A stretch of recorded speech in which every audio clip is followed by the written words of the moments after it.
నమస్తే, welcome to our channel. మనతో పాటు ప్రస్తుతం ఉన్న స్పెషల్ గెస్ట్ ఎవరో కాదు, ఈడబ్ల్యూఎస్ రిజర్వేషన్ సాధకులైన వల్లపరెడ్డి రవీంద్రారెడ్డి గారు ఉన్నారు. మరి వారితో మాట్లాడదాం. నమస్తే అన్న. నమస్తే మాధవ్ గారు, బాగున్నారా? బాగున్నారా? అసలు ఈడబ్ల్యూఎస్ రిజర్వేషన్ సాధకులైన మీరు అసలు దానిపై అసలు మీ అభిప్రాయం ఏంటన్న? అసలు ఇప్పుడు ఈ భారతదేశంలో కానీ రాష్ట్రంలో కానీ అన్ని కులాలు ఉన్నారు. ఎస్సీలు ఉన్నారు, ఎస్టీలు ఉన్నారు, బీసీలు ఉన్నారు. అట్లనే ఫార్వర్డ్ క్యాస్ట్ అంటే ఓసీలు అంటాం కదా మనం, అందులో అగ్రవర్ణ పేదలు కూడా ఉన్నారు. అయితే ఈ రాష్ట్రంలో కానీ ఈ దేశంలో కానీ ఎస్సీలకు, ఎస్టీలకు, బీసీలకు హాస్టల్ ఉన్నాయి, స్కాలర్షిప్స్ ఉన్నాయి, కమిషన్ ఉంది, వెల్ఫేర్ డిపార్ట్మెంట్ ఉంది, తర్వాత కార్పొరేషన్ ఉంది, మంత్రిత్వ శాఖ ఉంది, అన్నీ ఉన్నాయి, స్టడీ సర్కిల్ ఉన్నాయి. మరి ఈ దేశంలో కానీ ఈ రాష్ట్రంలో కానీ 4వ వంతు జనాభా ఉన్నటువంటి ఈ అగ్రవర్ణ పేదలకు ఒక హాస్టల్ లేవు. పేదలు చదువుకోవాలి కదా, ఏ కులం ఉన్నా చదువుకోవాలి కదా. అట్లనే ఒక స్టడీ సర్కిల్ లేవు. ఇప్పుడు మామూలుగా ఐఏఎస్, ఐపీఎస్, ఐఎఫ్ఎస్ చదవాలనుకోండి, మరి లక్షలాది ఫీజులు కట్టలేరు కదా. మరి ప్రభుత్వం ప్రోత్సాహం కావాలి. వీళ్ళకు స్టడీ సర్కిల్ లేవు, ఒక గురుకుల పాఠశాల లేవు, ఒక కార్పొరేషన్ లేదు, ఒక కమిషన్ లేదు, ఒక వెల్ఫేర్ డిపార్ట్మెంట్ లేదు, ఒక మంత్రిత్వ శాఖ లేదు, ఏది లేదు. అందుకొరకే నేనేమంటున్నంటే ఈ ప్రజాస్వామ్యం కానీ లో అభివృద్ధి సంక్షేమ ఫలాలు కానీ రాజ్యాంగ ఫలాలు అందరికీ అందాలి. అది రిజర్వేషన్ ఫలాలు కావచ్చు, అభివృద్ధి ఫలాలు కావచ్చు, సంక్షేమ ఫలాలు కావచ్చు. దాని విషయం వల్లనే నేను పోరాటం చేయడం జరిగింది. నేను 2001 నుంచి 2003 వరకు కేసీఆర్తో ఉద్యమం చేసిన, తెలంగాణ ఉద్యమం. నేను అంతకుముందు ఎస్సీ హక్కుల మీద, ఎస్టీ హక్కుల మీద, ఎంఆర్పిఎస్ ఉద్యమంలో వర్గీకరణ దాంట్లో, అదేవిధంగా బీసీ హక్కుల మీద, బీసీలకు హాస్టల్ కావాలి, స్కాలర్షిప్స్ కావాలి, ఫీ రియంబర్స్మెంట్ కావాలి, ఫ్రీ ఎడ్యుకేషన్ కావాలి, అట్లనే వాళ్ళకు కూడా డిపార్ట్మెంట్లో, వెల్ఫేర్ డిపార్ట్మెంట్లో ఎక్కువ నిధులు కావాలి, ఉపాధి కావాలి అనేటువంటి విషయంలో నేను అనేక విధాలుగా పోరాటం చేసిన, వాళ్ళతో కలిసి ఉద్యమాలు చేసిన. కాకపోతే ఆ తర్వాత నేను ఆలోచించింది ఏంటంటే, వాళ్ళ ప్రేరణ తీసుకొని ఈ వర్గాలలో కూడా పేదరికం ఉంది, ఈ వర్గాలలో కూడా ఆకలి చావులు ఉన్నాయి, ఈ వర్గాల్లో కూడా ఆత్మహత్యలు ఉన్నాయి, పెళ్లి చేయలేనటువంటి పరిస్థితి, దుస్థితి ఉంది. కాబట్టి నేను వీరి గురించి పోరాటం చేసి 1104 సభలు, సమావేశాలు, ధర్నాలు, రాస్తారోకోలు, నిరసనలు, దీక్షలు, ఇందిరా పార్క్ దగ్గర దీక్షలు కానీ, సత్యాగ్రహ దీక్షలు, అదేవిధంగా పార్లమెంట్ వద్ద ధర్నాలు, అనేక కార్యక్రమాలు చేసి నేను ఎస్ఆర్ సిన్హా కమిషన్ను మన్మోహన్ సింగ్ గవర్నమెంట్ మీద ఒత్తిడి పెంచి అపాయింట్మెంట్ చేయడం జరిగింది, మా పోరాటాన్ని గుర్తించే. అదేవిధంగా స్కాలర్షిప్లు పెట్టేయడం జరిగింది, ఫీ రియంబర్స్మెంట్ పెట్టేయడం జరిగింది అప్పుడు రాజశేఖర రెడ్డి గారు ఉన్నప్పుడు. తర్వాత కాంగ్రెస్ గవర్నమెంట్లో సోనియా గాంధీ చైర్పర్సన్ ఉన్నప్పుడు, మన్మోహన్ సింగ్ ప్రధానమంత్రి ఉన్నప్పుడు ఈ బిల్లు తయారు చేయడం జరిగింది. ఆ బిల్లు కూడా ఎట్లా అంటే 10% రిజర్వేషన్లు ఇస్తూ రికమెండేషన్ చేయడం జరిగింది ఎస్ఆర్ సిన్హా గారు. వాళ్ళు ఇచ్చేటప్పుడు కూడా యావత్ భారతదేశం మొత్తం తిరిగి ఈ రిజర్వేషన్లు అనేది అగ్రవర్ణ పేదలకు కూడా అవసరం, ఆర్థిక వెనుకబాటు మీద ఇచ్చి తీరాల్సింది అనేది వాళ్ళు సిఫారసు చేయడం జరిగింది. ఆ సిఫారసు మేరకు బిల్లును తయారు చేసే క్రమంలో social justice minister Mukul Wasnik, law minister Veerappa Moily, అప్పుడు మానవ వనరుల అభివృద్ధి శాఖ మంత్రి పురంధేశ్వరి గారు, అదేవిధంగా జైపాల్ రెడ్డి గారు, దివంగత జైపాల్ రెడ్డి గారు, వారి కృషితోటి ఈ బిల్లును తయారు చేయడం జరిగింది. కాకపోతే ఏమైందంటే దురదృష్టం, ఆనాడు రాజశేఖర రెడ్డి గారు మరణం చెందడం, ఆ తర్వాత కాంగ్రెస్ పార్టీలో జరిగిన పరిణామాలు, తర్వాత తెలంగాణ, ఆంధ్రప్రదేశ్ విడిపోవడం, తర్వాత కాంగ్రెస్ ఓడిపోవడం, పడిపోవడం, అంటే గవర్నమెంట్ కూడా దిగిపోయింది. దాంతో వాళ్ళు బిల్లు పెట్టలేకపోయారు. మహిళా బిల్లు అంతే, ఈ బిల్లు అంతే. అది మోడీ గారు 2019లో పార్లమెంట్లో బిల్లు పెట్టి మేము మోడీ దృష్టికి కూడా ఈ విషయాన్ని తీసుకొని పోయినాం. మోడీ గారు గ్రహించి, గమనించి ఇది అగ్రవర్ణ పేదలకు, ఆర్థికంగా వెనుకబడిన వర్గాలకు న్యాయం జరగాల్సిందని వారు పరిశీలించిన మీదట బిల్లు 2019లో బిల్లు పెట్టడం జరిగింది. ఉభయ సభలు ఆమోదమైనవి. తర్వాత రాష్ట్రపతి గజిట్ అయింది. దీని మీద కూడా అనేక మంది సుప్రీంకోర్టులో వాద్యాలు వేయడం జరిగింది. సుప్రీంకోర్టులో కూడా ఆర్థికంగా వెనుకబాటు మీద ఇచ్చిన రిజర్వేషన్ న్యాయసమ్మతం అని తీర్పు చెప్పడం జరిగింది. తీర్పు చెప్పినప్పటికి కూడా 2019లో వచ్చిన బిల్లు అన్ని రాష్ట్రాలు అమలైన మన తెలంగాణలో 2021లో అమలైంది. ఆ 21లో కూడా మేము చేసిన ఒత్తిడి మేరకు 65 జీవో తీసి అమలు చేయడం జరిగింది. అయితే ఈ విధంగా వచ్చినటువంటి ఈడబ్ల్యూఎస్ రిజర్వేషన్ల మీద ఈరోజు అనేక మంది అనేక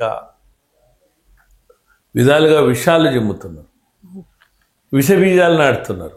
ఇప్పుడు 78-79 ఏళ్ళ స్వాతంత్రంలో మాకు రిజర్వేషన్ లేవు, అగ్రకులాలకు రిజర్వేషన్ లేవు, విద్య లేవు, ఉపాధిలో లేవు. మరి ఎస్సీలకు ఉన్నాయి, ఎస్టీలకు ఉన్నాయి, మరి బీసీలకు కూడా ఉన్నాయి. మరి వీళ్ళకు కూడా రిజర్వేషన్లు కావాలి కదా. మరి వచ్చిన రిజర్వేషన్లు ఇటీవలనే వస్తే అప్పుడే విషబీజాలు నాటుతున్నారు, విషాలు చిమ్ముతున్నారు, దాని మీద తప్పుడు ప్రచారాలు చేస్తున్నారు. మీరు గమనిస్తున్నారు కదా మేడం, ఇవన్నీ చూస్తున్నారు కదా. అది ఈడబ్ల్యూఎస్ రిజర్వేషన్ అంటే పోరాటం, ఇంత పోరాటం ఉందని నేను చెప్పదలుచుకున్నా మీకు. అయితే ఏ పోరాటంకైనా మీరు ఇప్పుడు మనకైతే ఈడబ్ల్యూఎస్ రిజర్వేషన్ తీసుకొచ్చి అసలు గొప్ప సాధకులు అయినారు మీరైతే. అవును మేడం. అయితే సార్ ఇప్పుడైతే చూస్తున్నాం మనము బీసీ చూస్తున్నాం, బీసీ వాళ్ళందరూ బీసీలు ఇంకా ఎందుకు వెనుకబడడానికి ఉన్న కారణం ఏంటి అసలు? మేడం మీరు స్పెసిఫిక్గా అడుగుతారు, బీసీలు వెనుకబడి ఉండడానికి కారణం ఏందనేది అంటారు. కానీ ఈ ఎస్సీలలో కూడా వెనుకబడి ఉన్నారు, ఎస్టీలలో వెనుకబడి ఉన్నారు, బీసీలలో వెనుకబడి ఉన్నారు, అగ్ర కులాలలో కూడా వెనుకబడి ఉన్నారు, అంటే ఫార్వర్డ్ క్యాస్ట్లో కూడా వెనుకబడి, ఏ కులాలలో కూడా వెనుకబడి ఉన్నారు. అయితే దీనికి కేవలం ఏంటంటే ప్రభుత్వాలు, రాజకీయ పార్టీలు వాళ్ళ పాలనా దక్షిణ లేకపోవడం వల్లనే ఈ వెనుకబడతారానికి కారణం. ఇప్పుడు బీసీలలో కూడా మీరు చూడండి మేడం, అనేక మంది అగ్రగామిగా అభివృద్ధి చెందిన వాళ్ళు లేరా? మస్తు ఉన్నారు, అనేక కుటుంబాలు ఉన్నాయి. ఇప్పుడు బీసీలకు రిజర్వేషన్లు వచ్చినాయి, వచ్చిన తర్వాత ఆ రిజర్వేషన్లు ఎవరు పొందుతారు మేడం? నిజమైన బీసీలకు అందం అగ్రకుల బీసీలే పొందుతారు, బీసీలలో కూడా పొందిన వాళ్ళే పొందుతున్నారు. మరి ఎందుకు వెనుకబడి ఉన్నారు? ఇప్పుడు ఏదైనా కానీ అభివృద్ధి ఫలాలు కానీ రిజర్వేషన్ ఫలాలు కానీ అందరికి అందినప్పుడే కదా మేడం. ఇప్పుడు అందరు బాగుండాలి, అందులో నేను బాగుండాలి అనేది మంచిది. కానీ నేనే బాగుండాలి, మిగతా వాళ్ళంతా ఎట్లున్నా ఏం లేదనేదే ఇప్పుడు జరుగుతున్నటువంటి తంతు. మీరు అడుగుతుండ్రు బీసీలలో ఎందుకు? నిజమే, బీసీలలో వెనుకబడి ఉన్న మాట వాస్తవమే. కాకపోతే ఏంటంటే రాజ్యాధికారానికి వచ్చే వరకు మన దగ్గర, అంటే ఉమ్మడి రాష్ట్రం తీసుకున్నా, తెలంగాణ తీసుకున్నా కానీ ఫార్వర్డ్ క్యాస్ట్ అధికారంలో ఉన్నారు ముఖ్యమంత్రులు. ఇప్పుడు అది బ్రాహ్మణులు అనుకుంటావా, వైశ్యులైనా, తర్వాత అదేవిధంగా కమ్మలైనా, వెలమలైనా, రెడ్లే ముఖ్యమంత్రి అయ్యారు. సరే, వాళ్ళు రాజ్యాధికారంలో మాకు అధికారం రాలేదు, మాకు ముఖ్యమంత్రి దక్కలేదు అనే బాధ ఉండడం వల్ల తప్పేం లేదు. ఆ దిశగా వాళ్ళు పోరాటం చేయడం వల్ల కూడా తప్పలేదు. అంటే ఎవరైనా కోరుకోవచ్చు, ఇక ముఖ్యమంత్రి ప్రధానమంత్రి కంటే ముఖ్యమైన పోస్టులు ఏం లేవు కదా, మరి మాకెందుకు రాకూడదు అవకాశం అనేది అంటే తప్పేం లేదు. కానీ అది కాకుండా వాళ్ళు ఏంటంటే వాళ్ళు విషకుటిల రాజకీయాలు చేస్తున్నటువంటి రాజకీయ పార్టీల ఉచ్చులో భాగస్వామ్యమయ్యి ఈ కుల సంఘాలు కూడా అనేక విధాలుగా వాళ్ళు కూడా తప్పుడు మాటలు మాట్లాడుతున్నారు అనేది నా భావన మేడం. ఎలా చెప్తున్నారు అసలు కుల సంఘాలు అన్ని ఎట్లా తప్పుడు మాటలు ఎలా చెప్తున్నారు? ఇప్పుడు వాళ్ళ కులం వెతకాలని ఒక్కొక్కరు ఒక్కొక్కలాగా అనుకుంటారు కదా. నిజమే మేడం. ఎందుకు ఎలా చెప్తున్నారంటే ఇప్పుడు ఈ బీసీ రిజర్వేషన్లని స్థానిక సంస్థల పంచాయతీరాజ్ చట్టం ఎప్పుడు వచ్చిందంటే 92లో వచ్చింది, 73 రాజ్యాంగ సవరణ ద్వారా వచ్చింది. మీకు ఇది స్పష్టంగా తెలంగాణ ప్రజలకు మొత్తం వెళ్ళిపోవాలి. 73 రాజ్యాంగ సవరణ వచ్చితే 93 ఏప్రిల్ 24 దీన్ని అమలుకు నోచుకున్నది. అప్పుడు పివి నరసింహారావు ప్రధానమంత్రి ఉన్నప్పుడు. అంటే సుమారు ఎన్ని సంవత్సరాలు అయింది? అంటే 32 సంవత్సరాలు అయింది కదా. ఈ 32 సంవత్సరాలలో కూడా ఈ రిజర్వేషన్లు ఎవరికి అందుతున్నాయి? అందరు బీసీలకు అందాలి కదా. ఇప్పుడు బీసీలు అంటే ఎవరు? అందులో సంచార జాతులు ఉన్నారు, అందులో ఎంబీసీలు ఉన్నారు. మరి ఎంబీసీలకు సంచార జాతులకు రిజర్వేషన్ ఫలాలు అందాలి కదా. ఇప్పుడు వీళ్ళు ఏమంటారు అంటే మా జనాభా ఎంత ఉంది, మా కోట మా వాట అంటారు. మరి మీ కోట మీ వాట అన్నప్పుడు 32 సంవత్సరాలుగా వచ్చినటువంటి స్థానిక సంస్థల పంచాయతీ రిజర్వేషన్లు అందరికీ ఎందుకు పొందుతలేరు అంటున్నా. వాళ్ళ వాటా వాళ్ళకు అందాలే కదా, వాళ్ళ కోట వాళ్ళకు అందాలే కదా. మరి వాళ్ళ కోట వాళ్ళ వాటా అందకుండా అన్యాయం చేస్తుంది ఎవరు అంటే నేను ఎందుకంటున్నా అంటే ఈ బీసీలలో ఉన్న కొన్ని కులాలే 4-5 కులాలు మాత్రమే ఉపయోగించుకుంటున్నారు. అయితే దీని మీద కూడా జస్టిస్ రోహిణి కమిషన్ వేస్తే మేడం, అది 3 సభ్య కమిషన్ వేసినారు. అప్పుడు వాళ్ళు కూడా ఇది ఎప్పుడు ఇచ్చారంటే 2017లో వేస్తే 2022లో వాళ్ళు తుది నివేదిక ఇచ్చారు. మొత్తం యావత్ భారతదేశంలో అధ్యయనం చేస్తే వాళ్ళలో ఏం తేలిందంటే మేడం 97% రిజర్వేషన్ ఫలాలు 25% మంది పొందారు. 97% ఫలాలు అంటే 3% ఫలాలు మాత్రం 75% పొందారు. తర్వాత ఈ 97% వల్ల కూడా మెజార్టీ ఒక 5-6 కులాలు 90% పైగా రిజర్వేషన్ ఫలాలు పొందారు. అంటే మరి ఎటుపోయారు ఈ బీసీలు? ఈ బీసీలలో నిజమైనటువంటి సంచార జాతులకు అన్యాయం జరిగినట్టే కదా, బీసీలలో ఎంబీసీలకు అన్యాయం జరిగినట్టే కదా, బీసీలలో వికలాంగులకు అన్యాయం జరిగిన, వికలాంగులకు కూడా రిజర్వేషన్లు ఉన్నాయి కదా. ఇప్పుడు ఒక ఫిజికల్ హ్యాండిక్యాప్డ్, ఒక నడుము ఒక్కరు, కాలు ఒక్కరు, ఒక కన్ను, వాళ్ళ పరిపాలన దక్షత లేదా? ఇప్పుడు వాళ్ళకెందుకు ఇవ్వలేదు? అంటే నేను ఏమంటున్నా అంటే ఇది ఎవరు అన్యాయం చేస్తారు, ఎవరు నోటికాడు బుక్క ఎవరు తీసుకుపోతున్నారు అంటున్నా. అంటే బీసీలకు అన్యాయం చేస్తున్నారు అంటే మరి ఇప్పుడు అందుకనే నేనేం చెప్తున్నా అంటే వాళ్ళు చేసే పోరాటం తప్పు. అంటే హక్కుల కొరకు అందరు చేయొచ్చు కానీ మరి ఎవరి కోట ఎవరి వాట ఎవరు తీసుకుపోతున్నా అంటున్నా. ఇప్పుడు ఈ 32 సంవత్సరాలల్లా జరిగిన అన్యాయాన్ని ఎట్లా కూడుస్తాం? ఇప్పుడు మా జనాభా ఇంత ఉందని అంటారు, అది 42 52 ఎంతైనా కానీ మరి ఇంతకాలం వచ్చినటువంటి వాటాను ఎవరు దొబ్బుకపోయారు? ఏ అగ్రకులాలు వచ్చినాయి? ఇప్పుడు బీసీ రిజర్వేషన్లకు అగ్రకులాలు వస్తాయా మేడం? రావు కదా. ఎస్సీలకు ఎస్టీలు పోతారా, ఎస్టీలకు ఎస్సీలు పోతారా? పోనీ ఎస్సీలు ఎస్టీలు కలిసి బీసీలో జ్వరపడతారా? లేదుగా. కాబట్టి ఇది అందుకే నేను ఏమంటున్నా అంటే ఈ బీసీ నాయకులు మహామేధావులు అనుకునేవాళ్ళు, కొంతమంది ఏమో మహామేధావులు, కొంతమంది ఏమో కుహనా మేధావులు, వాళ్ళు కూడా తప్పుడు ప్రచారం చేస్తున్నారు అంటున్నా. అందుకని ఈ రాష్ట్రం ఎడిపోతుంది. అయితే ఇప్పటికీ కూడా మనకి ఇప్పుడు రీసెంట్గా మనకు జరిగింది 1 month బ్యాక్ కూడా మనం విన్నాము. ఏంటంటే బీసీ రిజర్వేషన్ గురించి హాట్ టాపిక్ గా నడిచింది. 42% రిజర్వేషన్ కావాలని ఎక్కడ చూసినా ఎక్కడైనా జరుగుతూనే ఉంది. ఆ జరిగిన సంఘటనలో మనకైతే ఇప్పుడు వచ్చే సర్పంచ్ మనకి ఎలక్షన్స్ కూడా ఆపేశారు, స్టే అనేది వచ్చింది.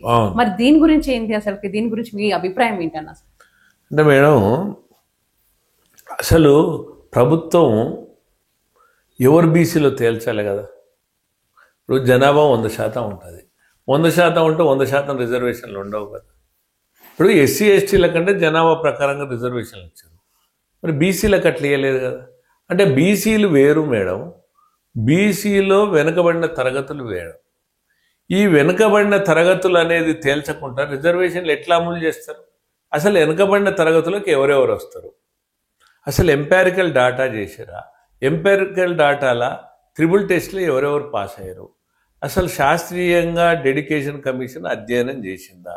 అధ్యయనం చేస్తే ఏ కులాలను తీసారు, ఏ కులాలను తొలగించరు, ఏ కులాలను అర్హులుగా ఉంచరు, ఏ కులాలను అనర్హులుగా పరిగణించరు? మరి అది ఎక్కడ చేశారు? మరి అది చేయకుండా ఎట్లా రిజర్వేషన్లు నిలబడతాయి?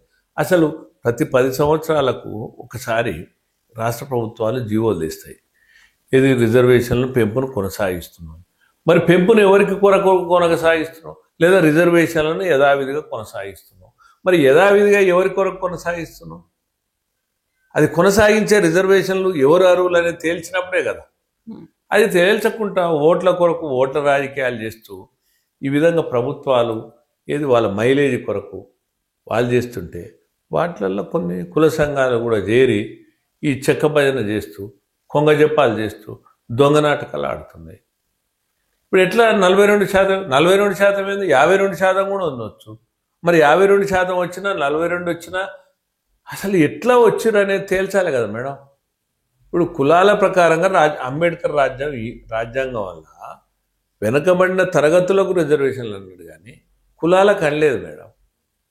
మరి అనప్పుడు ఎట్లా వస్తాయి? ఓన్లీ ఎస్సీ ఎస్టీలకి ఇచ్చిండు. ఆనాడు ఆర్టికల్ 334లా 10 సంవత్సరాలు మాత్రం అస్పృశ్యత, అంటరానితనము, సామాజిక వెనుకబాటు, కుల వివక్షత ఇవన్నీ పరిగణలోకి తీసుకొని ఇవ్వడం జరిగింది. అవి కూడా 10 సంవత్సరాలు అన్నది ఇంతకాలం కొనసాగిస్తున్నాయంటే దానికి పాలన సరిగా లేకనే కదా. పరిపాలన దక్షత ఉంటే అసలు పేదరికం ఎందుకు రూపుమాపాలే కదా. అంబేద్కర్ ఆనాడు 10 సంవత్సరాలు అన్నాడు కదా. మరి అప్పటి నుంచి 78 ఏళ్ళు 79 ఏళ్ళు ఇట్లే ఉందంటే అభివృద్ధి చెందినట్ట, పురోగతి సాధించినట్ట కాదు. కాబట్టి ఈ 42% రిజర్వేషన్లు అనేది నిలబడేది కాదు. నేను అందుకని అనేక ఇంటర్వ్యూలలో చెప్పా, ఇది ఏ రిజర్వేషన్లైనా రాజ్యాంగబద్ధంగా, ధర్మబద్ధంగా, శాస్త్రీయంగా ఉండాలి. అట్లా ఉండనప్పుడు అనైతికంగా, అధర్మంగా, అశాస్త్రీయంగా ఉంటే అది చెల్లుబాటు కాదని నేను అనేక ఇంటర్వ్యూలలో చెప్పినా అదే నిజమైంది మేడం. అంటే ఇప్పుడు మనం కోర్టు నుండి ఏది ఎక్స్పెక్టేషన్ చేసుకోవచ్చు అని అనుకుంటున్నాం దీని విషయంలో ఇప్పుడు అసలుకి? అంటే కోర్టు మాత్రం ఒకటి చేయగలుగుతుంది మేడం. మనం కోర్టుకు ఎంపారికల్ డేటా కరెక్ట్ ఇస్తే, అంటే రిజర్వేషన్లకు అర్హులు ఎవరు అనేది ఎంపారికల్ డేటా కరెక్ట్ ఇస్తే, త్రిబుల్ టెస్ట్లో పాస్ అయితే, అంటే సామాజిక వెనుకబాటు, ఆర్థిక వెనుకబాటు, రాజకీయ వెనుకబాటు, అదేవిధంగా విద్య ఉద్యోగాల్లో ఉన్నటువంటి వెనుకబాటును విశ్లేషించి విశదీకరించి వీరు అర్హులనే జాబితాను తయారు చేసినప్పుడు, శాస్త్రీయంగా డెడికేషన్ కమిషన్ ద్వారా ఈ ఒక నిఘంటు ముందుకు ఉంచినప్పుడు కోర్టులు అప్పుడు పరిగణలోకి తీసుకుంటాయి. కానీ అదర్వైజ్ కోర్టులకు నువ్వు బేసికే లేదు కదా. నేను ఇప్పుడు మన కాంగ్రెస్ గవర్నమెంట్ ఉంది, మేము 42%, 52% జనాభా తెలిసినాం, లేదా 59 తెలిసినాం, 42 రిజర్వేషన్లు అంటే నువ్వు జనాభా వేరు, రిజర్వేషన్లు వేరు. అసలు రిజర్వేషన్లకు ఎవరు అర్హులు, ఎవరు బీసీలో, ఎవరు బ్యాక్వర్డ్ క్లాసెస్ వేరు, బ్యాక్వర్డ్ క్యాస్ట్ వేరు, అది చెప్పకుండా ఉట్టినే మా కులం ఇంత, మా వాట ఇంత అని అంటారు. అది నడవదు మేడం, అది నడవదు. అందుకనే నేను చెప్తున్నా, అంటే కులాల పరమైన రిజర్వేషన్లు ఇవ్వదలుచుకున్నప్పుడు మాకేమో అభ్యంతరం లేదు. అగ్రకులాల జనాభా కూడా తెలియండి, ఫార్వర్డ్ క్యాస్ట్ జనాభా కూడా మేము 4వ వంతు జనాభా ఉంటాం అని అంటున్నాం. మీరు ఎంత ఉంటారో తేల్చండి. ఎవరి కులాల ప్రకారం ఇప్పుడు అంబేద్కర్ రాజ్యాంగం వద్దంటారు కదా మీరు. ఇప్పుడు అంబేద్కర్ రాజ్యాంగంతో పని లేదు, మీరు అనుకున్న విధంగానే రాజ్యాంగం రూపొందించాలనుకుంటారు. మరి అట్లా ఏ కులం ఎంత ఉందో తేల్చండి, ఆ కులాల ప్రకారంగా వాటా ఇవ్వండి. మాకు కూడా ఏమీ అభ్యంతరం లేదు, మేము కూడా ఏమి వ్యతిరేకించాం. ఎంతుంటే అంత జనాభా నిష్పత్తి ప్రకారంగా అట్లా ఇవ్వండి. కానీ నేనేమంటున్నా అంటే కుల విద్వేషాలను రెచ్చగొడితే ఖబర్దార్ అంటున్నా, కులాల మీద విషం చెమ్మితే ఖబర్దార్ అంటున్నా, మేము ఊకునే ప్రసక్తే లేదంటున్నా. ఇప్పుడు ఇంకొకటి విషయం మేడం, మనం గతంలో ఏం చెప్పాము, కులరహిత సమాజాన్ని నిర్మించాలనుకున్నాం, నిజమే కదా. అంబేద్కర్ అదే చెప్పిండు. మరి ఇప్పుడు ఏ సమాజం నిర్మిస్తున్నాం మేడం, మీరు చెప్పండి. ఇప్పుడు కులరహిత సమాజమేనా ఇది? కుల విద్వేషాలు రెచ్చగొడుతున్నాం. నీ కుల మీద అంటున్నావు, నా కుల మీద అంటున్నావు. మరి ఇది ఎక్కడది అంటున్నావు? మనము కులాంతర వివాహాల గురించి మాట్లాడుకున్నాం కదా మేడం. కులాంతర వివాహాలు జరగాలి, ప్రోత్సహించాలి. ఇప్పటికి కూడా కులాలను మనం ఇన్ని సంవత్సరాల స్వాతంత్రం వల్ల నా కులం ఇది, నీ కులం ఇది అనేది కాదు అని అన్నాం. ఆనాడు గురిజాడ కవి కూడా ఏమన్నాడంటే మేడం, మంచోడు చెడ్డోడు రెండే ఉండాలి కానీ ఇది ఎక్కడ సంగతి అన్నాడు. అటనే అంబేద్కర్ కూడా ఏమన్నాడంటే ఉన్నోడు లేనోడు రెండే కులాలు ఉండాలి కానీ ఇది ఎక్కడది అన్నాడు. ఆ రెండు బేరే చేసుకొని మనం ఏం చేసినాం, సామాజిక సమతుల్యం దెబ్బతినొద్దు, ఆర్థిక అసమానతలు రూపుమాపాలి, తర్వాత కులాంతర వివాహాలను ప్రోత్సహించాలి, అప్పుడే సమానత్వం వస్తుంది అని అన్నాం. కులరహిత సమాజాన్ని అప్పుడే నిర్మించగలుగుతాం. మరి ఇప్పుడు ఏ సమాజాన్ని నిర్మిస్తారు ఇల్లంతా చెప్పండి? ప్రభుత్వాలు అదే పనిచేస్తున్నాయి, రాజకీయ పార్టీలు అదే పనిచేస్తున్నాయి, కుల సంఘాలు అవే పనిచేస్తున్నాయి, చెప్పండి కదా. ఇప్పుడు అనేక మంది మేడం మనం పేగుబంధం తెంచుకొని, రక్తబంధం తెంచుకొని, ఒక కుల అంటే అది ఏ కులం అన్నా కానీ ఈ కులంలో జన్మించిన వ్యక్తి ఇంకో కులం వ్యక్తిని, అంటే అవునన్నా కాదన్నా కులాలు అయితే ఉన్నాయి కదా, అట్లా అంటే పేగుబంధం తెంచుకొని, రక్తబంధాన్ని తెంచుకొని, తుంచుకొని కులాంతర వివాహాలు చేసుకున్నప్పుడు ఆ? ఈనాడు మనం ఈ కులాల మధ్య చర్చ పెడితే, అసలు కులాల మధ్య చిచ్చు పెట్టి మాట్లాడితే ఇప్పుడు ఈ మానవ బంధాలు మానవ సంబంధాలు పెరుగుతాయా తగ్గుతాయా? ఇవి విషం జిమ్మడం వల్ల ఏ రకమైనటువంటి వాతావరణాన్ని మనం ఈ సమాజంలో నెలకొల్పినట్టు మీరు చెప్పండి. అందరూ అట్లే మాట్లాడతారు. ఇప్పుడు జస్టిస్ ఈశ్వరయ్య గారు, ఆయన న్యాయకోవిదుడు, ఆయన అట్లే మాట్లాడి చట్టం తెలిసిన వాళ్ళు మాట్లాడతారు. ఇప్పుడు చిరంజీవి గారు ఐఏఎస్, వారు కూడా అట్లే మాట్లాడతాం. ఆయన ఐఏఎస్ చేసినంత కాలం చేసి, ప్రభుత్వంలో ఉన్నప్పుడు పేదరికం గుర్తు రాలే, బీసీలు గుర్తు రాలేదు. ప్రభుత్వంలో అయిపోయింది, అధికారం అయిపోగానే ఇప్పుడు బీసీలు గుర్తుకొచ్చింది. ఈశ్వరయ్య గారికి అప్పుడు ఉన్నప్పుడు ఏది గుర్తు రాలేదు, ఇప్పుడు గుర్తుకొచ్చింది. మరి చట్టం తెలిసిన మనిషి అట్లే ఉండే, శాసనాలు తెలిసిన మనిషి అట్లే మాట్లాడుతుండే, కులానికి మేము పెద్దలమని చెప్పేటువంటి మహామేధావులు అట్లే మాట్లాడుతుండే. నేను సూటిగా అడుగుతున్నా, మీరు ఈ సమాజానికి ఏం సంకేతం ఇస్తున్నట్టున్నా. అందుకని నేను ఏమంటున్నా అంటే, మన న్యూస్ ఛానల్ ద్వారా, మన లేదా మీడియా ద్వారా కులరహిత సమాజాన్ని నిర్మిద్దాము, దానికి బాటలు వేద్దాము, ఆ దిశగా మనం ప్రయాణం చేద్దాము. కులాల మధ్య చిచ్చు పెట్టడం మానుకోండి. నేను ఒక వల్లపరెడ్డి రవీంద్ర రెడ్డి గారు నా పిలుపు ఇస్తున్నా. మీరు కులాల మధ్య చిచ్చు పెడితే కులాల పునాదుల మీద సమాజాన్ని నిర్మించలేము, అభివృద్ధిని సాధించలేము. అభివృద్ధికి కులం అనేది అడ్డుగోడవుతుంది. ఎంతసేపు ఉన్న ఆర్థిక అసమానతలు రూపుమాపినప్పుడే పురోగతి జరుగుతుంది, అభివృద్ధి జరుగుతుంది, సంక్షేమం అందరికీ జరుగుతుంది అనేది ఈ దిశగా ప్రయాణం చేయాలి. స్వార్థ రాజకీయాలు చేసి ఓట్ల కొరకు రాజకీయ పార్టీలు చేసిన విధానంలో మీరు కూడా కులాలను ఉపయోగించి ఈ రకమైనటువంటి ఆటంకాలు కల్పించొద్దు, కుల విద్వేషాలు రెచ్చగొట్టొద్దు. కుల వైషమ్యాలు రెచ్చగొడితే ఖబర్దారని నేను హెచ్చరిస్తున్నాను. అంటే మీరు ఇప్పుడు కుల వివక్ష పోవాలంటే, అంటే మీరు ఇప్పుడు మొత్తం దీని గురించి చెప్తున్నారు కదా, అంతే. అయితే సమాజంలో ఎలాంటి మార్పులు రావాలంటారు అసలు? ఇప్పుడు సమాజంలో మార్పు రావాలంటే ఒకటే మేడం, ఇప్పుడు ఆర్థిక ఫలాలు అంటే ఏదైనా కానీ ఉచిత విద్య రావాలి, ఉచిత వైద్యం అందాలి. అందరికీ విద్య అందినప్పుడు ఇంకా బాధ ఎక్కడిది మేడం? అందరికీ వైద్యం అందినప్పుడు బాధ ఎక్కడిది? ఉపాధి ఉన్నప్పుడు బాధ ఎక్కడిది? తర్వాత స్వయం ఉపాధి, ప్రభుత్వ ఉపాధి. అంటే ప్రభుత్వంగానే ఆ దిశగా ప్రయాణం చేయాలి, రాజకీయ పార్టీలు అదేవిధంగా ప్రయాణం చేయాలి, అదేవిధంగా సమాజ పరివర్తకులుగా అందరూ కూడా మారాలి. ఇప్పుడు అట్లా మారకపోతే ఇక మార్పు జరగదు. ఇప్పుడు ఎందుకు మార్పు? ఇప్పుడు రిజర్వేషన్లు ఎవరు అడుగుతారు మేడం? 3% 4% ఉద్యోగాలు ఉన్నాయి, అంతకంటే ఎక్కువ ఏముండవు. ఇప్పుడు అందరికీ విద్య అందినప్పుడు, అందరికీ వైద్యం అందినప్పుడు, అందరికీ ఉపాధి ఉన్నప్పుడు, అందరికీ స్వయం ఉపాధి, ప్రభుత్వ ఉపాధి, ఏదైనా ఒక ఉపాధి ఉన్నప్పుడు ఇంకప్పుడు నాకు ఇది కావాలని ఎవరు కొట్లాడతారు? ఎవరు కొట్లాడు. అప్పుడు మార్పు జరుగుతుంది, అల్టిమేట్లీ మార్పు జరుగుతుంది. ఆ దిశగా ప్రయాణం చేయాలి, ఆ దిశగా పోరాటం చేయాలి. కానీ ఈ కుల విద్వేషాలు వేసి రంకులు వేసే మాటలు మాట్లాడి ఎట్లా మాట్లాడుతున్నారు మేడం ఒక్కొక్కరు? అసలు నేను వాళ్ళు మాట్లాడినట్టు నేను ఎప్పుడు కూడా అజ్ఞానంగా నేను మాట్లాడను, నేను రెచ్చబెట్టను, నేను విజ్ఞానంగానే మాట్లాడుతాను. నా సూటి ప్రశ్న ఒకటే, మీరు కులరహిత సమాజాన్ని నిర్మించాలన్న అంబేద్కర్ ఆశయానికి తూట్లు పొడుస్తురా లేదా?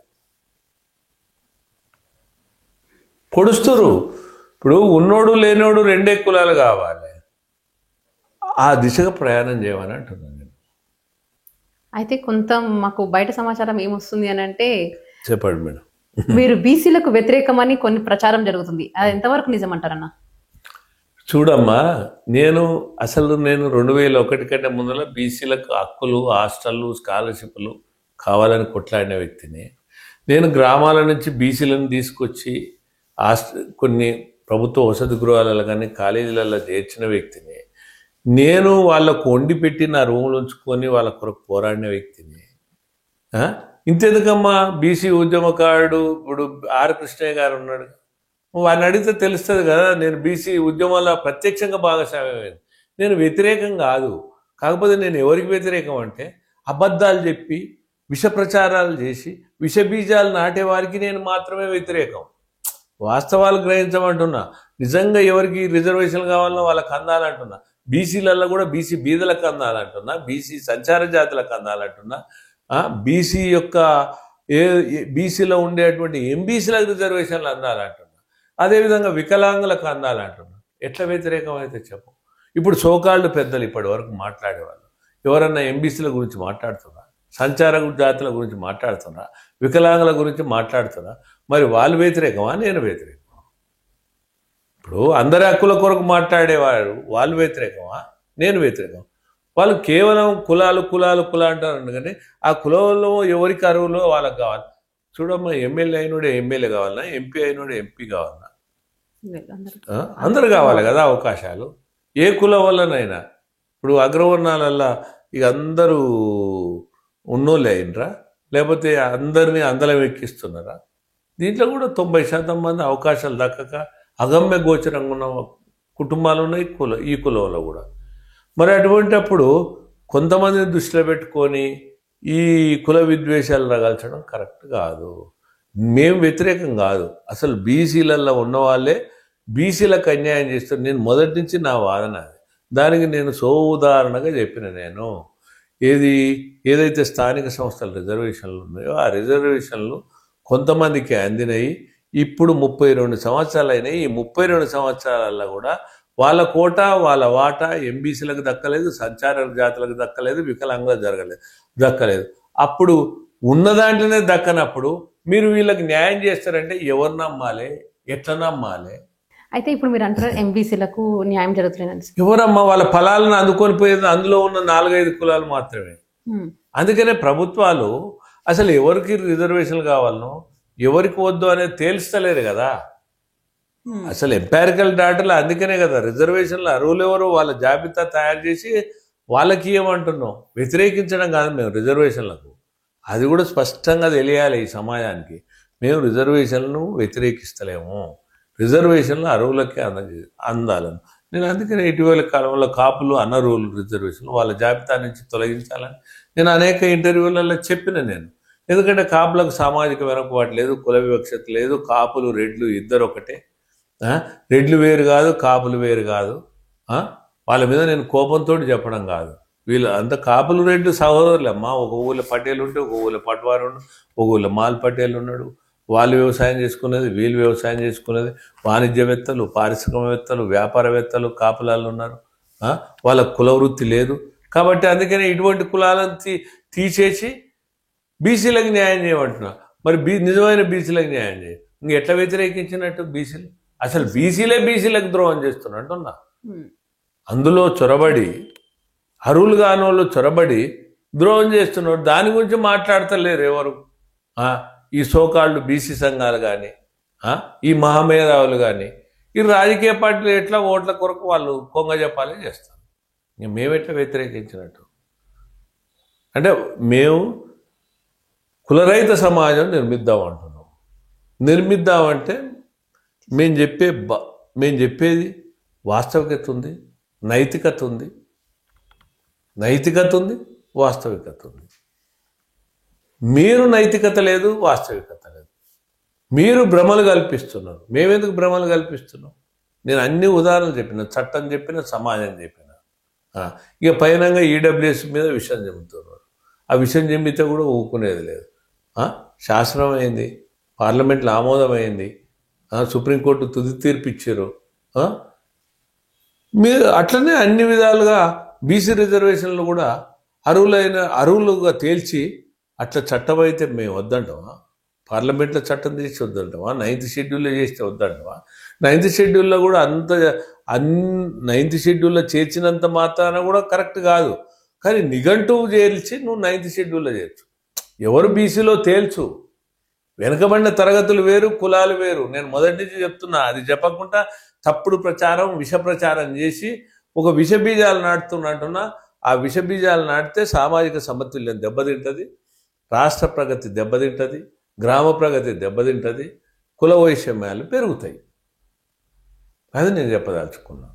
అయితే మీ మాటలలో ఇప్పుడు విన్నాను ఏంటంటే అగ్రకులాల గురించి చర్చ మాట్లాడుతున్నారు కదా. అవునమ్మా. అయితే ఈ అగ్రకులాలు అనేది మన ఏపీ తెలంగాణలో రెడ్ల డామినేషన్ అనేది మరి ఎక్కువగా ఉంది. ఎందుకంటారా సార్? అయితే ఒకటి మాత్రం ఒప్పుకోవాలమ్మా. నేను అందుకనే మొదటి నుంచి అంటున్నా, రెడ్లు అనే వ్యక్తులు, రెడ్లైనా వెలమలైనా కమ్మలైనా అగ్రగామిగా వీళ్ళు పాలించిన మాట వాస్తవం, వాళ్ళే అధికారంలో ఉన్న మాట వాస్తవం, అవకాశాలు వాళ్ళకు దక్కిన మాట వాస్తవం. కాబట్టి అది కూడా కరెక్ట్ ఏం కాదు, కరెక్ట్ అని నేను అంటలేను. అందుకనే సామాజిక సమతుల్యం దెబ్బతినొద్దు అంటున్నాను నేను. ఇప్పుడు రెడ్లు అనాదిగా, ఇప్పుడు రెడ్లు అధికారంలో ఉన్న, రెడ్లో కమ్మలో వేలమలో ఉన్నారు కదా. మిగతా కులాలకు కూడా, బీసీలకు కూడా ఆ అధికారం రావాలని నేను కూడా అంటున్నాను. ఆ దిశగా మీరు పోరాటం చేయరు. మీరు ఉట్టి స్థానిక సంస్థలలో రిజర్వేషన్లు ఎందుకు, చట్టసభలు ఎందుకు అడగరు, ఎమ్మెల్యేలలో ఎందుకు అడగరు, ఎంపీలలో ఎందుకు అడగరు, ముఖ్యమంత్రి సీట్ ఎందుకు అడగరు? అసలు వీళ్ళు ఇచ్చేటోళ్ళు కూడా వాళ్ళ సీట్లకు ఎసరు వస్తాయి అనుకుంటే వాళ్ళు ఈ మాటలన్నీ శుష్క వాగ్దానాలు చెప్తారమ్మా. ఈ అగ్రకులాల నాయకులు వాళ్ళు ఎంతసేపు ఉన్నా గ్రామీణులు కానీ, ఈ ఎస్సీలు కానీ, ఎస్టీలు కానీ, బీసీలు కానీ, దిగువ తరగతి ఉన్న మధ్యతరగతి ఉన్నటువంటి అగ్రకులాల చెందిన వాళ్ళు సంఘర్షణ పడాలని చూస్తారు. కానీ ఏదో స్థానిక సంస్థలను లేకపోతే చిన్న చిన్న ఉద్యోగాలను ఇట్లా తగాదలు పెట్టుకోవాలనేది ఒక వైషమ్యాలు సృష్టించరు. ప్రభుత్వాలు అట్లే చేస్తున్నాయి, రాజకీయ పార్టీలు అట్లే చేస్తున్నాయి, అగ్రకుల నాయకులు అట్లే చేస్తున్నాయి. అదేవిధంగా జరుగుతున్న తంతు కూడా అదే జరుగుతుంది. మరి ఎందుకు మీరు ఎమ్మెల్యేల కొరకు పోట్లాడలేరు? ఎంపీలు కావాలని ఎందుకు కొట్లాడరు? ముఖ్యమంత్రి కావాలని ఎందుకు కొట్లాడరు? చట్టసభల రిజర్వేషన్లు కావాలని ఎందుకు కొట్లాడరు? మంత్రులు కావాలని ఎందుకు కొట్లాడరు? వాళ్ళ దానికి ఎసరు వస్తే వాళ్ళకు కూడా తెలుస్తుంది రిజర్వేషన్లు ఎవరికి అందాలి, ఎవరికి అందకూడదు, ఏం సంగతి అనేది తెలుస్తుంది. వాళ్ళ సీట్లకు ఎసరు వచ్చినప్పుడు కదా అర్థమయ్యేది. కాబట్టి ఏదైనా మాట్లాడతారు రాజకీయ నాయకులు, అగ్రకుల నాయకులు అనుకో. ఇప్పుడు ఉన్నదే మీరు అనేది అధికారంలో ఉన్నది అగ్రకుల నాయకులు. మరి స్థానిక సంస్థలు ఎందుకు? మరి మంత్రికి ఇవ్వచ్చు, ముఖ్యమంత్రికి ఇవ్వచ్చు, ఎమ్మెల్యేలకు ఇవ్వచ్చు. రొటేషన్ పద్ధతులు ఇవ్వండి. ఎవరు వద్దంటారు? మేము అడ్డమా? మాకు ఎట్లా లాభం జరిగేది ఏం లేదు. ఎవరు ఉంటుంది? మాకు బీసీ ఉంటుంది, ఎస్సీ ఉంటుంది, ఎస్టీ ఉంటుంది. వాళ్ళు ఉన్నా మంచిదే కదా. ఇప్పుడు బీసీ ప్రధాని ఉండు, ఈడబ్ల్యూఎస్ రిజర్వేషన్లు ఇచ్చాడు. అక్కడ బీహార్లో కర్పూర్ ఠాకూర్ 2 సార్లు ముఖ్యమంత్రి చేశాడు. ఆయన నాయబ్రాహ్మణుడు, బీసీ ముఖ్యమంత్రి చేశాడు. అగ్రవర్ణ పేర్లకు రిజర్వేషన్లు ఇచ్చాడు. విలక్షణమైన గుణం ఎవరికి ఉన్నా మంచిదే. ఎస్సీకి ఉన్నా మంచిదే, ఎస్టీకి ఉన్నా మంచిదే, బీసీకి ఉన్నా మంచిదే. ఈ అగ్రకులాలు ఏదో వెలగబెట్టినట్టు, ఏదో ఉద్ధరించినట్టు, వీళ్ళతోటి ఏదో అయినట్టు 43 మంది ఎమ్మెల్యేలు ఉంటుంది, 6 మంత్రులు ఉంటుంది, ముఖ్యమంత్రి ఉంటుంది. వీళ్ళతోటి మాత్రం ఏం వచ్చింది, ఏం ఒరగబడ్డది? ఇప్పుడు ఇంతవరకు కార్పొరేషన్ లేదమ్మా, అగ్రవర్ణ పేర్లకు కమిషన్ లేదు, వెల్ఫేర్ డిపార్ట్మెంట్ లేదు, స్టడీ సర్కిల్ లేవు. మరి ఇవన్నీ ఇప్పటికి కూడా వాళ్ళు ఎందుకు చేయలేదంటాం? మరి అగ్రవర్ణాలే ఉండరు కదా. మరి వీళ్ళు ఎందుకు ఈ పేదల కొరకు ఎందుకు చేయలేదు? కాబట్టి పేదరికం రూపుమాపడానికి మంచి విలక్షణమైన నాయకుడు కావాలి, కానీ మా కులంలోనే ఉండాలని మేమేం కోరుకుంటలేము. మీరు అన్నారు కదా అగ్రకులాలే ఉన్నారంటే, అది కూడా సామాజిక సమతుల్యం దెబ్బతింటుంది. అందరికీ అవకాశం రావాలి. నేను మొదటి నుంచి నా ఇంటర్వ్యూలలో అదే చెప్తున్నాను. నేను అందరికీ అవకాశం రావాలి, వచ్చి తీరాలి, ఆ దిశగా పోరాటం చేయాలి. మీరు చాక్లెట్లు, పప్పులు, బిస్కెట్లకు మీరు కూడా ఎందుకంటున్నా దానికి ఎందుకు పట్టుపడుతున్నారు? అసలు ముఖ్యమంత్రికే చేయండి, మేము వద్దంటామా? వస్తే మంచిదే కదా, అన్ని కులాలకు వస్తే మంచిదే. మీరు ఇప్పుడు అన్నారు కదా ఉట్టి స్థానిక సంస్థ ఎలక్షన్స్లని ఎందుకు అడుగుతున్నారు రిజర్వేషన్ అని. ఫస్ట్ కొంతమంది నాయకులు అంటారు మేము స్థానిక సంస్థ ఎలక్షన్స్లో అడిగినాక నెక్స్ట్ ఎమ్మెల్యే కానీ మినిస్టర్స్ కానీ మేము చట్టసభలలో కూడా మేము అడుగుతాము రిజర్వేషన్. ఫస్ట్ మాకు ఇక్కడ స్థానిక సంస్థల ఎలక్షన్స్లో మాకు రావాలి అని అనుకుంటున్నారు. అమ్మ నేను అనేది ఏంటంటే ఇలా అడగొద్దు అనేది కాదు, కానీ వాళ్ళ పోరాటం దిశము ఇప్పుడు స్థానిక సంస్థలే ఉన్నాయి. మనం గతంలో చూసినాం కేసీఆర్లో అనేక మంది సర్పంచులు అర్థనాదాలు ఆకలి చావులతోటి ఆత్మహత్యలు చేసుకుర్రమ్మా. సర్పంచులు అనేవాళ్ళు ఆల్రెడీ స్థానిక సంస్థలలో 50% క్రాస్ అయ్యారు బీసీలు. ఇంకెవరు ఇవ్వాల్సిన పని ఏం లేదు. కాబట్టి నేనేమంటున్నానంటే ఈ చట్టసభలలో రిజర్వేషన్లు ఎమ్మెల్యేలు ఎంపీలు కాండి, మంత్రులు ముఖ్యమంత్రులు కాండి, అయితే ఇప్పుడు రాజ్యాధికారం అప్పుడు నిర్మించగలుగుతారు కదా. అప్పుడు మీకు ఏది కావాలనుకుంటే మీరే చేసుకుంటారు, ఏది ఇవ్వాలనుకుంటే మీరే ఇస్తారు. ఆ దిశగా పోరాటం చేయరు అని అంటున్నా నేను. దానికి మేము కూడా తోడవుతాం అంటున్నా. కాకపోతే నేను స్థానిక సంస్థల ఎవరిచ్చేది ఏముంది, స్థానిక సంస్థలు ఎవరు ఇవ్వకుండానే 50 క్రాస్ అయ్యారు. ఆయన రాని దాన్ని పట్టుకొని మేము ఇంత జనాభా ఉన్నాం అంటే అది కాదు.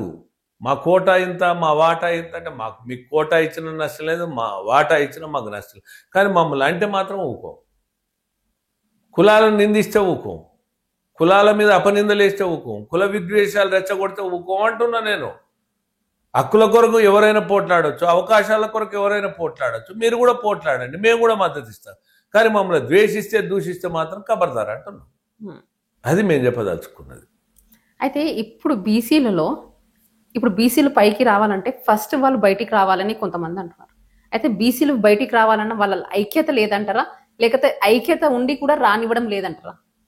ఇప్పుడు బయటికి అంటే ఏందమ్మా, అసలు బీసీలల్లా ఐక్యత అంటే ఏంటిది? ఉన్నోడు లేనోడు అనేది గుర్తించాలి. బీసీలలో కూడా ఎవరికి అర్హుడో వాళ్ళకి ఇవ్వాలి రిజర్వేషన్. ఎస్సీలలో అట్లా ఇవ్వాలి, ఎస్టీలు అట్లా ఇవ్వాలి. అగ్రకులాలలో కూడా పేదరికం ఉంది. అందుకని నేనేమంటున్నానంటే ఆర్థికంగా దిగువ ఉన్నోళ్ళు ఎస్సీలైనా, ఎస్టీలైనా, బీసీలైనా, ఓసీలైనా వీళ్ళందరి హక్కుల సభకు, చట్టసభకు పోయే దిశగా ఒక చట్టం చేయాలి, ఒక పోరాటం చేయాలి. అట్లా చేస్తే ఐక్యత వస్తుంది. కానీ ఇప్పుడు నా కులం అంటే నీ కులం వల్ల ఉన్నోడే తీసుకోవాలనా? నీ కులం వల్ల లేనోడు వద్దా? ఆ దిశగా ఎందుకు పోరాటం చేయరు? ఆ దిశగా పోరాటం చేస్తే యాక్సెప్టెన్స్ దొరుకుతుంది. అందుకని నేను చెప్పిన కాపులు మీరు బయటికి రండి, బయటకు వచ్చి బీసీలకు ముఖ్యమంత్రి కావాలని అప్పుడు మిమ్మల్ని నమ్ముతారు. నేను అందుకనే చెప్తున్నా. నేను అదే ఉట్టిగానే మనం బీసీలలో ఉండి నిజమైన బీసీ ప్రయోజనాలను మనం పొందితే ఎట్లా నమ్ముతారు? ఇంకా ఇట్లా అంటే కొంతమంది ఏమంటారంటే మీరు కూడా బీసీలలో విభజిస్తున్నారు. బీసీలలో విభజించడం కాదు, బీసీలలో ఎవరికి నిజం న్యాయం జరగాలో వాళ్ళకి జరగాలి. మరి సంచార జాతుల గురించి ఎందుకు కొట్లాడు? ఎంబీసీల గురించి ఎందుకు కొట్లాడరు? మీరు ఎంతసేపు ఉన్నా మా జనాభా ఎంత ఉంది, మా వాటా ఎంత ఉందంటే మరి వాళ్ళ వాటా మనం తీసుకోవచ్చా? వాళ్ళ కోటా మనం తీసుకోవచ్చా? కాబట్టి ఐక్యత అనేది ఉన్నోడు లేనోడు రెండో వర్గాలుగా విభజించి అట్లా జరిగితే అయిపోతుంది. కానీ ఇట్లా ఐక్యత అంటే ఎట్లా వస్తుందమ్మా? కులాల మధ్య చిచ్చు పెడితే ఐక్యత వస్తుందా? అభివృద్ధి కుంటుపడుతుంది. అసలు కులరహిత సమాజం నిర్మిస్తే ఎవరికి ఏది అందాలో అది అందితే విద్య అందినోనికి విద్య, వైద్యం అందినోనికి వైద్యం, ఉపాధి అందినోనికి ఉపాధి, స్వయం ఉపాధి, ప్రభుత్వ ఉపాధి, ప్రైవేట్ ఉపాధి అందరికి అందినప్పుడు ఇంక ఈ కొట్లాట ఎందుకుంటుంది? ఇప్పుడైతే చూస్తున్నాము, మీరు అన్నారు నేను కుల వివాహాంతర పెళ్లిళ్ళకు కూడా వెళ్తాను అని కూడా. అవును, వెళ్ళినా, వెళ్ళినా నేను. అయితే అంటారు. అయితే ఈ అగ్రకులాలలో అమ్మాయిలు వివాహం చేసుకున్నందుకు కొన్ని పరువు హత్యలు కూడా జరిగాయి. అవును, ఎందుకు జరుగుతున్నాయి అంటే ఇట్లనే కుల విద్వేషాలు. ఈ కుల విద్వేషాలు ఇది కులం అనేది కూడుబెట్టదని తెలిసి, కులం అనే దానితోటి లాభం లేదని తెలిసి కూడా అదేవిధంగా ఈ కుల సంఘర్షణలు పెంచడం వల్లనే ఇటువంటి అవకాశాలు ఉంటాయి. అందుకని అవి రూపుమాపాలన్నటువంటి దశలో, పోరాటాలు జరుగుతున్న దశలో నా కులం ఇది, నీ కులం ఇది అనేది ఇదే విధంగా. మరి అట్లయితే కులరహిత సమాజాన్ని నిర్మించడం ఎట్లా సాధ్యమైతే చెప్పండి? రాదు. అంబేద్కర్ ఇప్పుడు కులాంతర వివాహాలు జరగాలని మనమే చెప్పినాం, కులాలు ఉండవద్దని మనమే చెప్పినాం. ఇవాళ నా కులం ఇది, నా కులం ఇంత, అంటే నువ్వు పండించిన ఒడ్లు నేను తినను అంటాడు. తినకుండా ఉంటావా? రైతు అనేవాడు ఒడ్లు పండిస్తాడు. మీకు తెలుసు, రెడ్డి అనేవాడు ఒడ్లు పండిస్తాడు. ఈ ఒడ్లు ఒక్కడే తింటాడా? రెడ్డే తింటాడా? అన్ని కులాలకు తింటాడు. మరి రెడ్డి పండించిండు కాబట్టి ఈ ఒడ్లు నేను తినను, రెడ్డి పండించింది కాబట్టి ఈ భోజనం నేను చేయనని అంటావా? ఇప్పుడు ఏం మాట్లాడుతున్నారమ్మా? అదే మాట్లాడుతారు కదా. ఒక్కొక్కరు ఇష్టం వచ్చిన రీతిలో మాట్లాడుతున్నారు. మీరు పోరాటం ఆధిపత్యం చేసిన వాని మీద చేయండి, అధికారాన్ని చెలాయించిన వాని మీద చేయండి, అవినీతి చేసిన వాని మీద చేయండి, అక్రమాలకు పాల్పడిన వాని మీద చేయండి. ఏ కులమైనా సరే వాని మీద పోరాటం చేద్దాం, కలిసి చేద్దాం అందరం. ఇప్పుడు తప్పు చేసిన వాడు ఎవడైనా, అహంకారం ఎవరికైనా ఉంటుంది, వ్యక్తికి ఉంటుంది వ్యవస్థల. అటువంటి మీద మనం అహంకారం ఉండడం తప్పు, దురహంకారం ఉండడం తప్పు. అటువంటి వాటి మీద మనం పోరాటం చేద్దాం.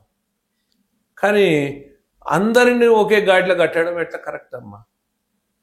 ఏ వ్యక్తి అయినా తప్పు చేస్తాడు, ఏ కులంలో ఉన్నోడు కూడా తప్పు చేయొచ్చు.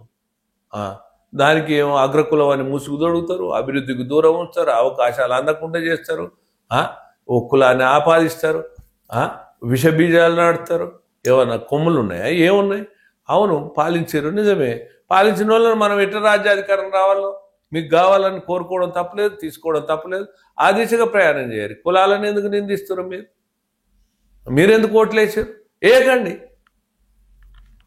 ఇప్పుడు అట్లా నిలదీయండి.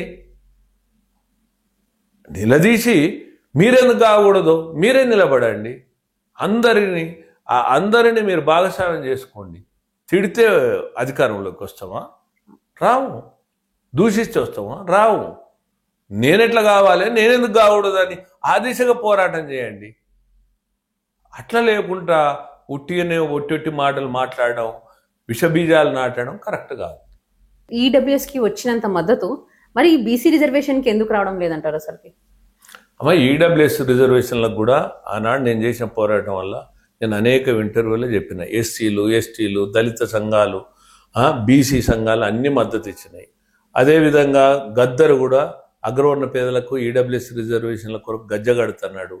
ఆయన మా వెంట నడిచిండు, నాకు స్ఫూర్తినిచ్చిండు. కాబట్టి బీసీ రిజర్వేషన్లకు మద్దతు వస్తలేదనేది కాదు.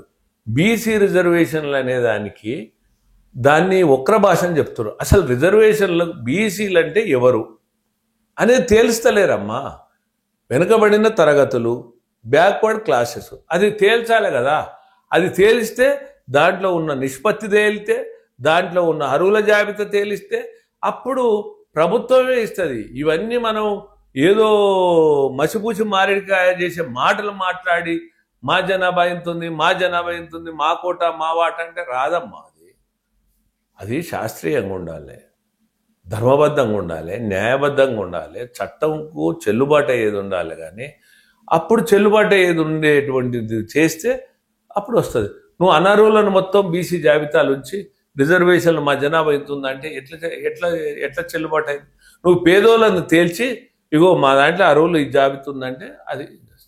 ఇప్పుడు ఈడబ్ల్యూఎస్ రిజర్వేషన్లు కూడా ఉన్నోనికి లేవు. ఇవి కులపరమైన రిజర్వేషన్లు కావు, ఆర్థిక వెనుకబాటు మీద ఇచ్చిన రిజర్వేషన్లు.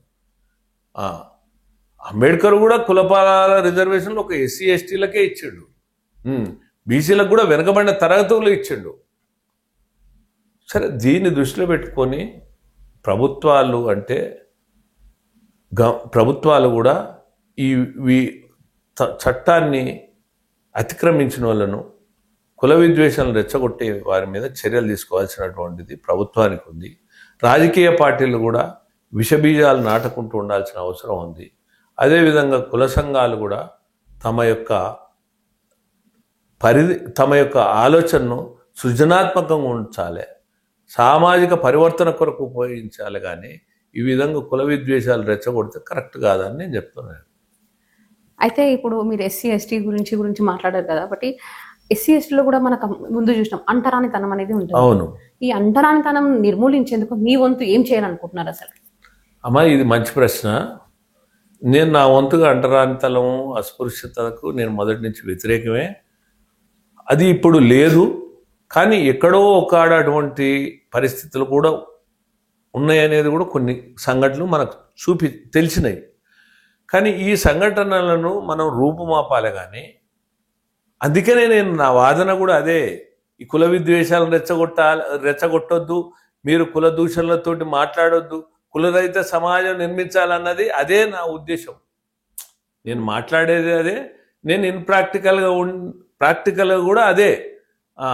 ఆ దిశగా నేను అందుకనే కదా కొన్ని కులాంతర వివాహాలు కూడా, రెడ్లమ్మాయిలను కూడా ఇట్లా వేరే ఎస్సీలు చేసుకున్నా, ఎస్టీలు చేసుకున్నా, నేను అనేకం కూడా వాళ్ళు ఇష్టపడి చేసుకున్నప్పుడు ఇట్లానే తల్లిదండ్రులకు నచ్చజెప్పి నేను కూడా అనేక వివాహాలకు హాజరైన సందర్భాలు అనేకం ఉన్నాయి. అందుకనే కదా ఎందుకంటే రక్తబంధం, పేగుబంధం తుంచుకొని వచ్చినా మానవ బంధమే ముఖ్యమైంది. ఆ మానవ బంధంను మనం ఎప్పుడు కూడా ఇబ్బంది కలగకుండా చూడాలి, ఆ దిశగా ప్రయాణం చేయాలి. ఇన్నేళ్ల స్వతంత్రం వల్ల ఇప్పుడు మనం మళ్ళీ వెనకకు పోతున్నాము, ముందుకు పోవాల్సిన వాళ్ళం అనేది బాధతోటే కదా. నాకు ఎక్కువ నేను బయటకు వచ్చి మాట్లాడే మనిషిని కూడా కాదు. ఇటీవల కాలం వల్లనే నేను నా వాదన వినిపించాల్సి వస్తుంది. నేను ఎంతసేపు ఉన్నా కూడా ప్రాక్టికల్గా పనులు చేసుకుంటూ పోయేవాడిని, నేను ఉద్యమించుకుంటూ పోయేవాడిని. కానీ నేను ప్రచారం ఎప్పుడు కూడా కోరుకోను. కానీ ఇప్పుడు వాస్తవాలు కూడా ఈ సమాజానికి తెలవాలని మీలాంటి వాళ్ళు పిలిస్తే రాక తప్పట్లేదు, నా వాదన వినిపించక తప్పట్లేదు. ఆ దిశగా పోరాటం చేయాలనేది నా ఆలోచన. అసలుకి చాలా చాలా థ్యాంక్ యూ సో మచ్ అన్న. ఎంత ఇన్ఫర్మేషన్ చెప్పారంటే ఈ బీసీ రిజర్వేషన్ మీద అండ్ ఈడబ్ల్యూఎస్ మీద అండ్ ఇప్పుడు ఉన్న ప్రెసెంట్ సిచ్యువేషన్ మీద కూడా చాలా బాగా చెప్పారు. Thank you. మరొక ఇంటర్వ్యూలో కలుద్దాం. అంతవరకు చూస్తూనే ఓకే అమ్మా, ఉండండి. నమస్తే.